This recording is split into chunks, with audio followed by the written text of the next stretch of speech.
প্রভু জগন্নাথের শ্রীচরণে আমার কোটি কোটি প্রণাম।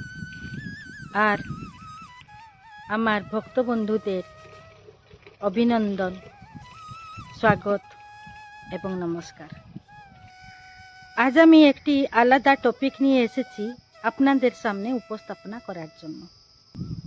এই পৃথিবীতে একটাই মাত্র কথা হলো অপ্রিয় সত্য, আর সব কিছু মিথ্যা। সেই কথাটি হলো আমাদের মৃত্যু। আমাদের সকলের জীবনে মৃত্যুই হলো সুনিশ্চিত। আর কিছু সম্ভব হোক বা না হোক, মৃত্যু কিন্তু আমাদের পিছনে সব সময় ধাবমান, সে ছাড়বে না। কিন্তু মৃত্যুর পর আমাদের গতি কোথা হবে, সেটা কি আমরা কখনো ভেবেছি? ঊর্ধ্বগতি না নিম্নগতি? চলুন আজকে এই ভিডিওতে ওই কথাটাই আলোচনা করব। এবং এই কথাটি আলোচনা করার আগে চলুন শুনি এই সম্পর্কে একটি গল্প। ভিডিওটি পুরো দেখবেন, আর এই টাইপের ভিডিও দেখার জন্য আমাদের এই চ্যানেলটিকে সাবস্ক্রাইব করতে যেন না ভুলেন। কথিত আছে মহাকবি কালিদাস মা সরস্বতীর বড় পুত্র ছিলেন। মা সরস্বতীর আশীর্বাদে তিনি মহামূর্খ থেকে মহাকবিতে পরিণত হয়েছিলেন। মায়ের আশীর্বাদে তিনি বহু কাব্য ও কবিতা রচনা করে জগৎ বিখ্যাত হয়েছেন। কালিদাস মায়ের রূপ বর্ণনা করে একটি কবিতা রচনা করেন। এতে মা আনন্দিত হওয়া পরিবর্তে ক্ষুব্ধ হলেন।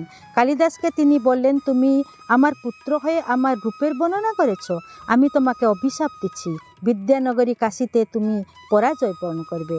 আশীর্বাদ ও অভিশাপ দুটোকেই কৃপা মনে করে কালিদাস চললেন কাশী। কাশীতে গিয়ে মুক্তিদাতা প্রভু বিশ্বনাথের উপাসিকা একজন বুড়ি মায়ের বাড়িতে ছদ্মবেশে বুড়ি মায়ের সেবক হিসেবে থাকলেন এবং বুড়ি মায়ের সেবা করলেন। এদিকে মা সরস্বতীর অভিশাপ তার কানে বারবার প্রতিধ্বনিত হচ্ছিল। আপনারা নিশ্চয়ই সকলে জানেন, কাশী হচ্ছে মানুষের জন্ম মৃত্যু চক্রের মুক্তি নগরী। কাশীতে মৃত্যু প্রায় সকলে কামনা করে। মানুষ যে যেখানে বাঁচার জন্য থাকুক না কেন, কিন্তু মরার জন্য সকলে কাশীতে থাকার ইচ্ছা রাখে। গঙ্গা নদীর মণিকর্ণিকা ঘাটে সেই মায়ের বাড়ি। এই মণিকর্ণিকা ঘাটে সব দাহ করা হয়। একদিন সেই বুড়ি মায়ের বাড়ির সামনে দিয়ে মণিকর্ণিকা ঘাটে একটি শব দাহর জন্য গেল। কিছু লোক শবটিকে ঘাড়ে নিয়ে যাচ্ছিল। বুড়ি মা কালিদাসকে বললেন, ওরে বাবা, দেখ তো, গিয়ে দেখ, মৃত ব্যক্তিটি স্বর্গে গেল না নরকে গেল। কালিদাস জিজ্ঞাসা করলেন, মা, আমি কি করে জানবো মৃত ব্যক্তিটি স্বর্গে গেল না নরকে গেল? বুড়িমা বললেন, আরে তার পিছনে যা, গিয়ে দেখ স্বর্গে গেল না নরকে গেল। বুড়ি মায়ের প্রশ্নে কালিদাস অবাক হলেন। তিনি শবের পিছনে দৌড়ালেন। সব মণিকর্ণিকা ঘাটে পৌঁছালো। সবকে দাহ করা হলো, তার পথ শ্রাদ্ধ হলো। কিন্তু কালিদাস সবকে দেখে কিছুই বুঝতে পারলেন না যে মৃত ব্যক্তির আত্মা স্বর্গে গেল না নরকে গেল। আচ্ছা ভক্তবন্ধু, মৃত ব্যক্তির অন্ত্যেষ্টিক্রিয়া দেখে আপনারাও কি বলতে পারবেন মৃত্যুর পর মৃত ব্যক্তির আত্মার গতি কি হয়? বলতে পারবেন না, তাই তো? কালিদাসও কিছু বুঝতে পারলেন না। কালিদাস বললেন, মা, আমি কিছু বুঝতে পারছি না। মা বললেন, আরে তুই মূর্খটা, কিরে, তুই গজ্জ মূর্খ। মহাকবি কালিদাসের মনে পড়ে গেল মা সরস্বতীর অভিশাপের কথা। এত বড় বিশাল বিদ্বান হয়েও তার কাশীতে হার হলো। কোনো শাস্ত্রের বিশ্লেষণ করে তিনি জানতে পারলেন না যে মৃত ব্যক্তির স্বর্গে না নরকের দিকে গতি হলো। অথচ একজন অশিক্ষিতা বৃদ্ধা মা বলছেন তাকে গজমূর্খ। তখন কালিদাস বললেন, মা, আপনি বলুন, লোকটির স্বর্গ না নরক গতি হলো? আমি কিছু বুঝতে পারছি না। মা জিজ্ঞাসা করলেন, যখন সেই শবটিকে মণিকর্ণিকা ঘাটে নিয়ে যাচ্ছিল, তার সাথে থাকা লোকজন কি বলছিল? কালিদাস তার উত্তরে বললেন, মা, কি বলবো, লোকটির জন্য তার আত্মীয় স্বজন, পাড়া প্রতিবেশী ও অন্য কিছু লোক খুব কষ্ট পাচ্ছিলেন, খুব কান্নাকাটি করছিলেন। বলছিলেন, তিনি চলে যাননি তো, তাদের ভাসিয়ে দিয়ে চলে গেলেন, তারা অনাথ হয়ে গেল। বুড়িমা বললেন, নিঃসন্দেহে লোকটির সদ্গতি হয়েছে।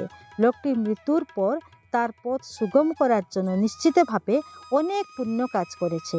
লোকদের ভালোবাসা, আশীর্বাদ ও শুভেচ্ছা তাকে স্বর্গের দ্বার দেশে নিয়ে গেছে।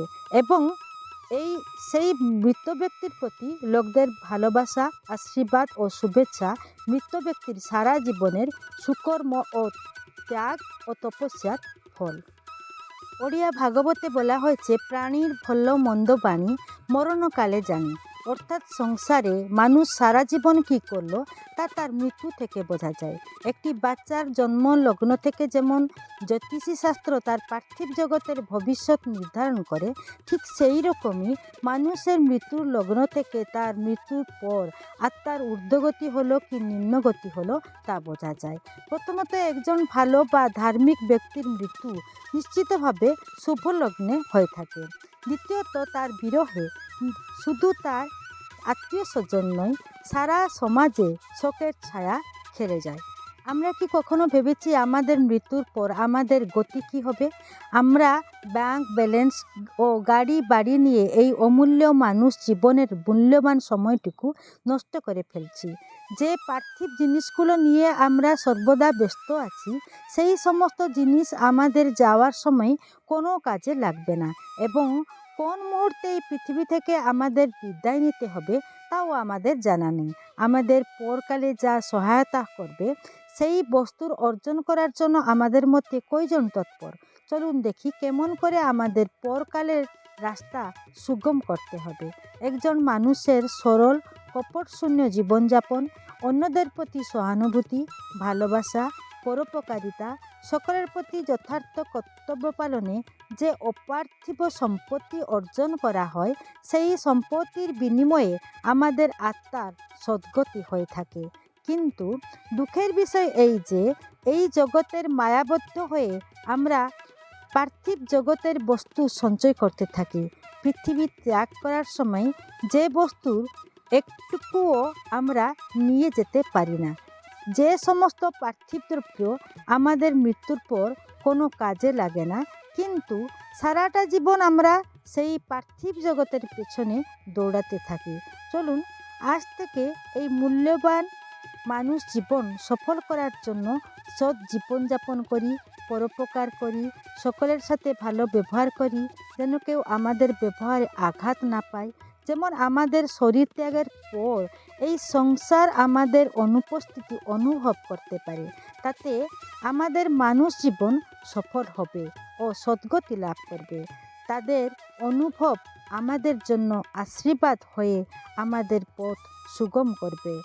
আর যদি আমরা শৃঙ্খলাহীন জীবনযাপন করি, জন্মের পর জন্ম আমাদের অনেক কষ্ট পেতে হবে। জয় প্রভু জগন্নাথ, জয় ঠাকুর রামকৃষ্ণদেব, জয় মা শারদা, জয় স্বামীজি মহারাজ।